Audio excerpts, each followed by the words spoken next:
Meantime, protests against virus-related lockdowns are on the rise across the U.S. as millions of Americans are losing jobs and face poverty due to restrictive policies. One America's Kristian Rouz has this report.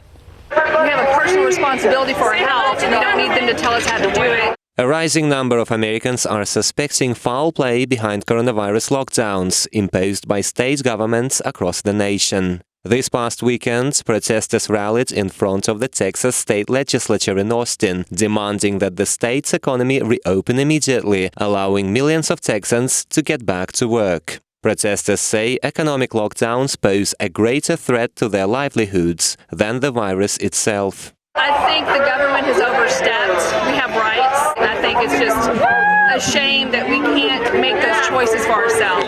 And Texans are not alone in their defiance of the crushing power of the state. This past weekend, protesters rallied in Las Vegas, Nevada, took to the streets of Brookfield, Wisconsin, and brought traffic to standstill in central Annapolis, Maryland. Similar demonstrations took place in many other cities as well, and the majority of protesters are expressing strong Republican sentiments. They call on President Trump to end lockdowns on the federal level and pressure Democrat governors and mayors to follow suit. Protesters also say they don't trust health officials and Democrat leaders, arguing that government bureaucrats are interested in keeping America shut down indefinitely. The numbers are false.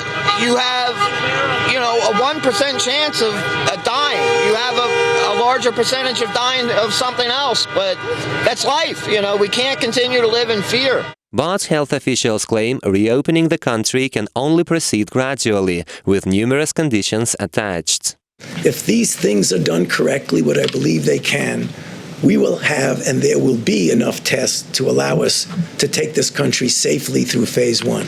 Arguably because some Democrat governors are not convinced the virus outbreak is letting up.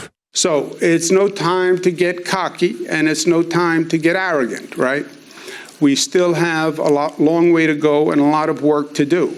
In this light, some Democrat-controlled areas extended lockdowns well into the month of May, including in Los Angeles and New York. But protesters say if such policies remain in place, the U.S. economy will never recover from this crisis. Governor Sisolak is responsible for the shutdown of the economy in Nevada. Period. We're a tourism-based economy, and he effectively shut it down, putting at least 1 out of 10 Nevadans out of work. It's unacceptable. President Trump has signaled he supports the protesters all the way amid ongoing Democrat efforts to use coronavirus to bring down his administration. It remains to be seen if Democrats come to their senses in the face of widening popular unrest. These are people expressing their views. I see where they are and I see the way they're working.